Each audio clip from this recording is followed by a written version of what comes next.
بہت مبارک مہینہ ہے، اس میں ایک رات ایسے ہیں جو شب قدر 1000 مہینوں سے بھی زیادہ افضل ہے، 1000 مہینوں سے بھی بڑھ کر ہے۔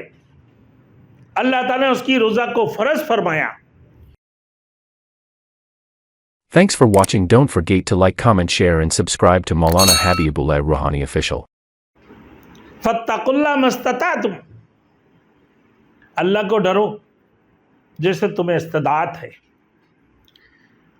حضرت سلمان رضی اللہ تعالیٰ عنہ فرماتے کہ رسول مقبول صلی اللہ علیہ وسلم نے شعبان کی آخری تاریخ میں ہم لوگوں کو واعظ فرمایا کرتے تھے کہ تمہارے اوپر ایک مہینہ آ رہا ہے جو بہت ہی بڑا مہینہ ہے، بہت مبارک مہینہ ہے، اس میں ایک رات ایسے ہیں جو شب قدر 1000 مہینوں سے بھی زیادہ افضل ہے، 1000 مہینوں سے بھی بڑھ کر ہے۔ اللہ تعالیٰ نے اس کی روزہ کو فرض فرمایا، اس کی رات کی قیام یعنی تراویح کو ثواب کی چیزیں بنایا اللہ رب العزت نے۔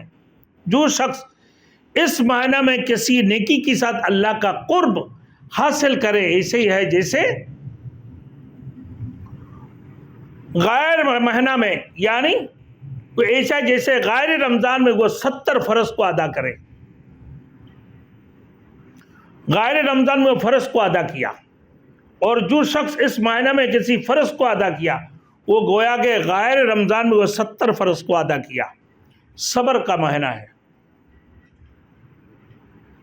غمخواری کا مہینہ ہے میرے دوستو، غمخواری کا مہینہ ہے، اور صبر کا بدلہ جنت ہے، صبر کا بدلہ جنت ہے۔ اور یہ مہینہ لوگوں کی ساتھ غمخواری کرنے کا، اس مہینہ میں مومن کا رزق اللہ رب العزت بڑھا دیتا ہے۔